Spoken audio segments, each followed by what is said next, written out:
खत्म किया था वहीं से शुरू करते हैं।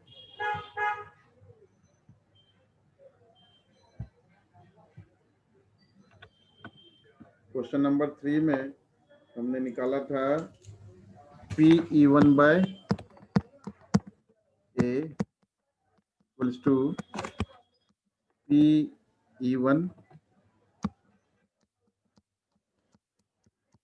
dot PA/E1 अपॉन P(E1), फिर से वही लिखना है PA/E1 प्लस PE2 PA/E2।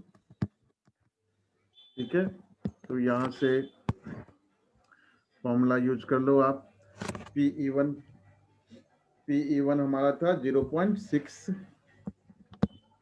और PA/E1 था 0.3 था। ठीक है, divided by again 0.6 into 0.3 plus 0.4 into 0.2। Calculation कर लो। 0.18 upon 0.18 plus 0.08। I think this is 0.18 upon 0.26। हाँ ठीक है, करेक्ट है अस्मिता, थैंक यू। आंसर चेक कर लेना, वैसे करेक्ट ही होगा आंसर। So this is 9/13। अब ये देखो क्वेश्चन नंबर 1 फिर से पढ़ो आप लास्ट में, वहां पर सिर्फ एक सर स्टेटमेंट है। आंसर आ रहा है 44/91। Which question you are doing? आपका आ रहा है 44/, आंसर चेक करो बैक साइड से क्या दिया, यही होगा आई थिंक।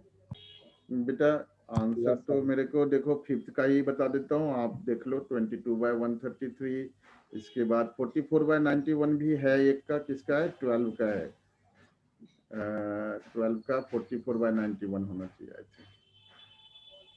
ठीक है, 9/13 होगा। रीचेक करो कैलकुलेशन, कुछ गलत सर किया? सही है, आंसर सही है, और मैंने 13.2 का देख लिया था। अच्छा, आपने 13.2 का देख लिया।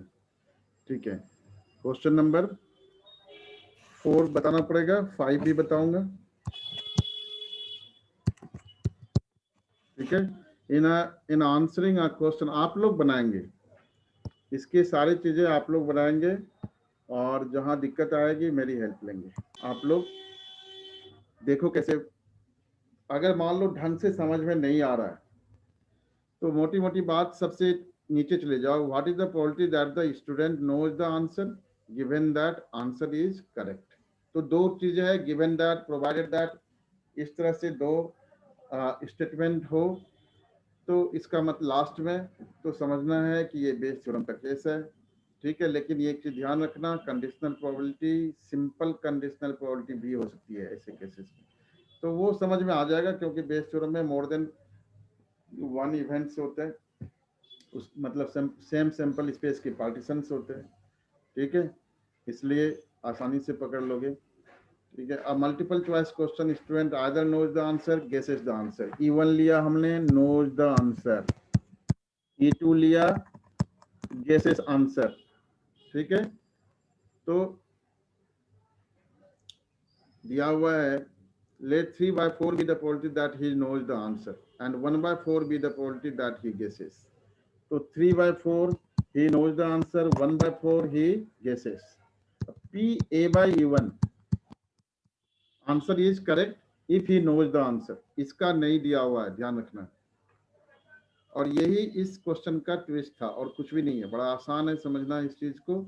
ये सर्टेन इवेंट का केस बन जाता है, आंसर जानता है और करेक्ट हुआ, इसकी प्रोबेबिलिटी 1 है, जो दिया हुआ नहीं है क्वेश्चन में। ठीक है, assuming that a student who guesses at answer will be correct with probability 1/4। ठीक है, और इसकी प्रोबेबिलिटी 1/4 है। ठीक है, अब आपने क्या करना है, आपको चाहिए probability that the student knows the answer and answer is correct, मतलब ये वाला पार्ट चाहिए। तो इसको ऊपर लिखो प्रोबेबिलिटी E1 बाय ए चाहिए आपको, तो ये हो गया 1 इंटू 3/4।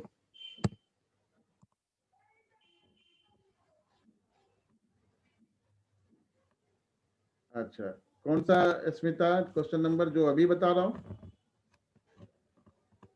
या पहले वाला?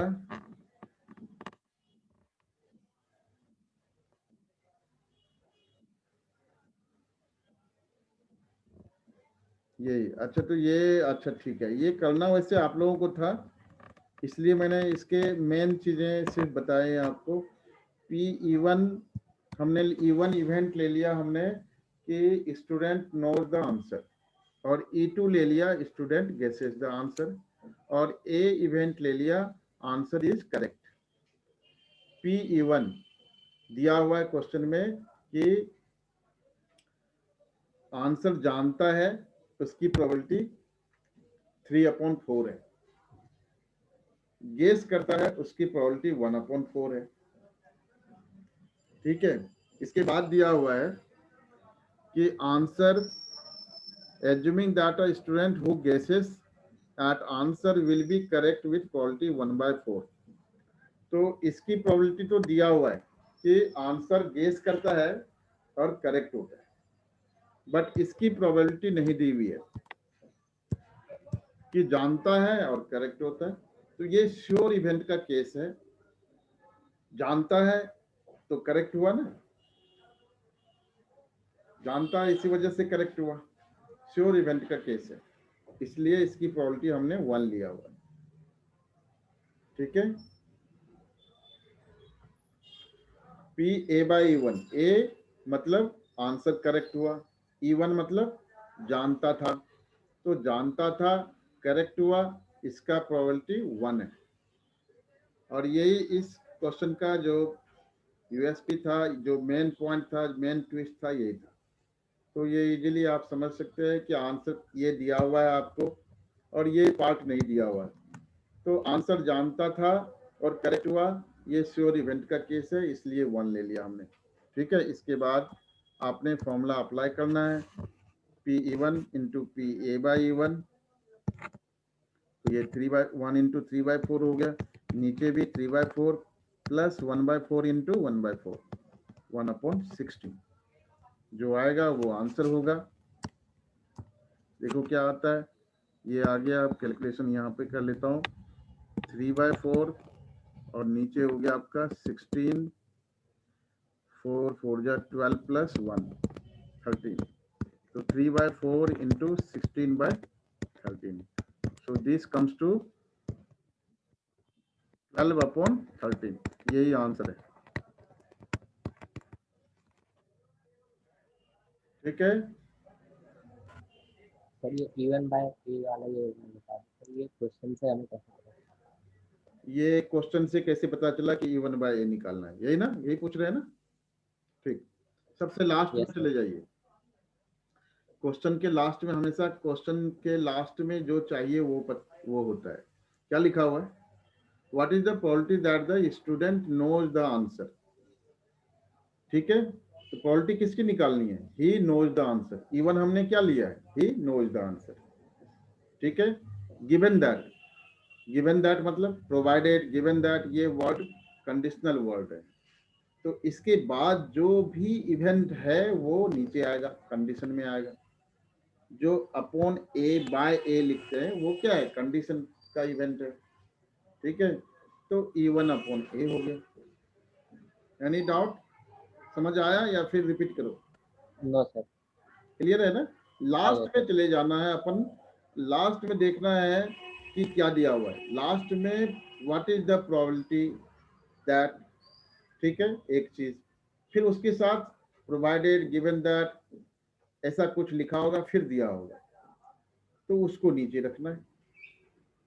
ठीक है, क्वेश्चन 5 पहुंच रहा हूँ, 5 भी इस बारी 5 के चांसेस और अधिक बनते हैं। 5 कम से कम 4 से 5 बार पूछा है, सिर्फ मैं दिल्ली और इंडिया सीबीएसई की बात कर रहा हूँ, अलग अलग जगह फॉरेन, केरला, इन सब की बात नहीं कर रहा हूँ। ठीक है, तो 5th क्वेश्चन, और फिफ्थ क्वेश्चन बड़ा मजेदार क्वेश्चन है, इसको अलग तरीके से भी पूछते हैं, अलग अलग तरीके से, ठीक है। तो देखो क्वेश्चन, और इसमें सिर्फ आप लोगों को काम देता हूँ 1 मिनट का, क्वेश्चन पढ़ करके इसमें इवेंट और निकालना क्या है, क्या दिया हुआ है। However, the result also the test also yields a false positive result for 0.5% of the healthy person tested. Okay, so if 0.1% of the population has the disease, what is the probability that a person has the disease given that it is result is positive? तो देखो बेटे, यहाँ पर सबसे पहला काम क्या करना है, let E1 be event that person has the disease. A person has disease. पहला चीज जो हमने कंसिडर किया कि E1 इवेंट है, पर्सन को डिजीज है, और E2 इवेंट लिया हमने, person does not have disease, have disease, ठीक है। ये दो चीज कंसिडर किया, और ए है आपका टेस्ट रिजल्ट इज पॉजिटिव। अच्छा, E1, E2 और ए सेलेक्ट करने का भी आप लोगों को टिप्स दिया हुआ है। मैंने शुरू में ही क्या कहा था, E1 हम हमेशा से एक रूल बना लेते हैं कि E1 क्या लेना है, जो हमने फाइंड करना है। ऐसा क्यों कर रहे हैं, ये क्यों कर रहे हैं, to avoid making any error, ठीक है। तो हमें फॉर्मूला आंख बंद करके भी लिख सकते हैं कि ऊपर में हमें वही लिखना है, E1 P1 इंटू PA/E1, नीचे सम कर देना है सबका, कॉलम में मल्टीप्लाई करके, बस यही, ठीक है। तो what is the probability that a person has disease, तो हैज डिजीज E1 आ गया, ले लिया हमने, and test result is positive, ठीक है। अब ये क्वेश्चन ना थोड़ा समझने में विवेक प्रॉब्लम इसलिए हुई कि ये थोड़ा नीचे से ऊपर जाना था। शुरू में दे रखा है कि टेस्ट 99% डिजीज को डिटेक्ट करते हैं, तो मतलब वो क्या है, रिजल्ट पॉजिटिव देने का है, वो अलग है। हमने E1 क्या लिया है, हमने E1 लिया है पर्सन हैज डिजीज, उसकी प्रोबेबिलिटी देखो सेकेंड स्टेटमेंट में शुरू होती है, if 0.1% of the population has the disease, तो P1 P2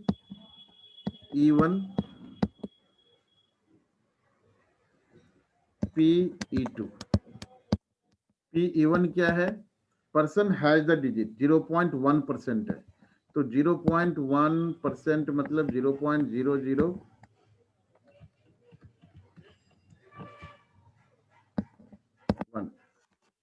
और E2 है PE2 जिसको डिजीज नहीं है, पॉपुलेशन हैज द डिजीज, ठीक है। तो नहीं है का नहीं दिया हुआ हमें, तो अगर है डिजीज है 0.1%, तो डिजीज नहीं है क्या करेंगे, 1 से माइनस कर लेंगे इसको, तो कितने, इसकी प्रोबेबिलिटी कितनी हो गई, जिसको डिजीज नहीं है उसकी प्रोबेबिलिटी कितनी है, उसकी प्रोबेबिलिटी है आपकी 0.999, ठीक है। इसके बाद आप ऊपर आ जाओ,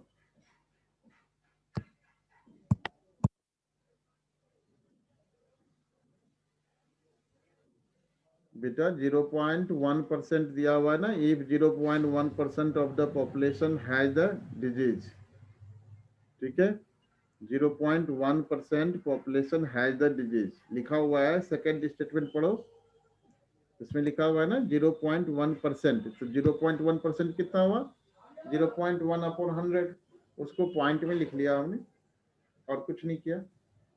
और डिजिट नहीं है तो 1 से माइनस कर लिया। P A by E one, A by E one मतलब टेस्ट रिजल्ट पॉजिटिव है और उसको है भी, डिजीज है भी, टेस्ट रिजल्ट पॉजिटिव है जबकि उसको डिजीज है।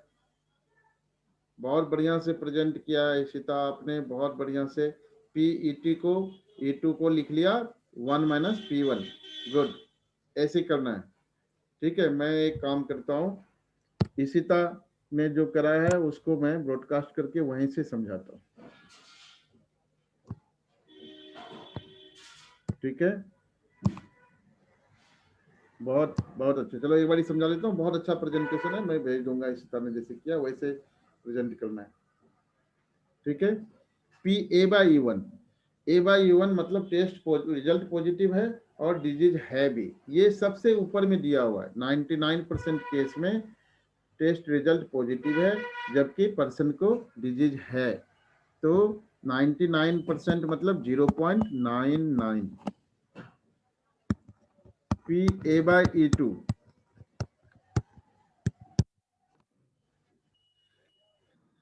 ये दिया हुआ है क्वेश्चन में कि 0.5% लोग ऐसे हैं जिसका टेस्ट फॉल्स रिजल्ट आया है, मतलब उसको है नहीं लेकिन रिजल्ट आया है पॉजिटिव।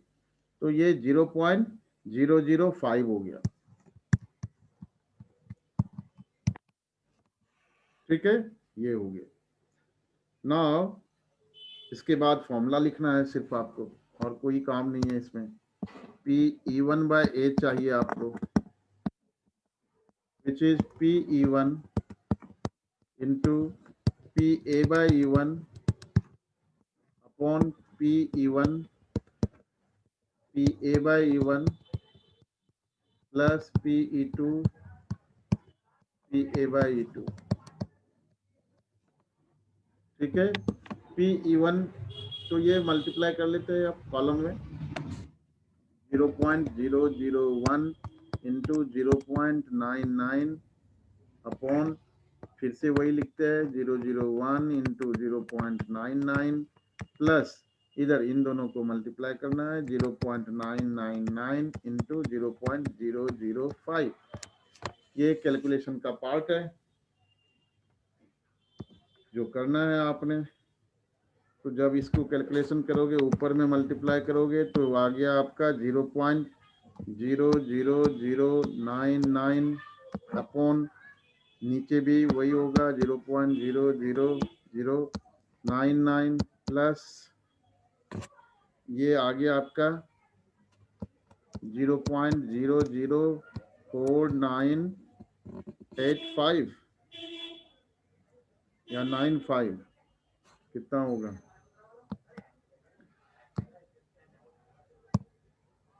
95। ठीक, ठीक है। इसके बाद जो है इन दोनों को ऐड करके आपका आ गया 0.00099 अपॉन 0.00585। पॉइंट के बाद इधर कितने डिजिट्स हैं, 6 डिजिट हैं, ऊपर में कितने हैं, 5 हैं। तो पॉइंट को हटाने के लिए एक जीरो और रख दो आप, तो ये हो जाएगा 990 अपॉन 5985।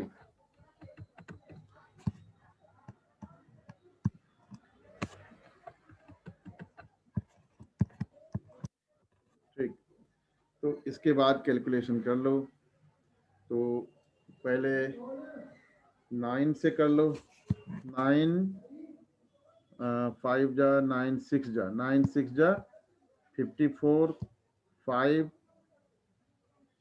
9 6 जा 54, 4 9 5 जा 110। ठीक है, 5 से कर लो,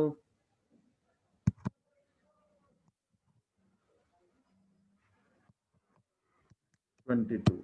ये आपका फाइनल आंसर आया 22 अपॉन 133, ये आंसर आया जो करेक्ट है इशिता, बिल्कुल करेक्ट किया आपने। प्रेजेंटेशन भी अच्छी है। PE2 निकालने के लिए 1 माइनस PE1 किया, इसका मतलब आपके जो आप कर रहे हो उसका कॉन्सेप्ट क्लियर है कि क्या कर रहे हो।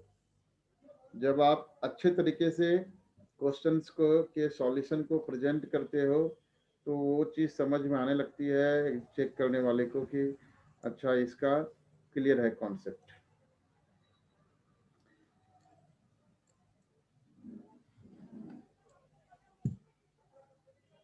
ठीक है,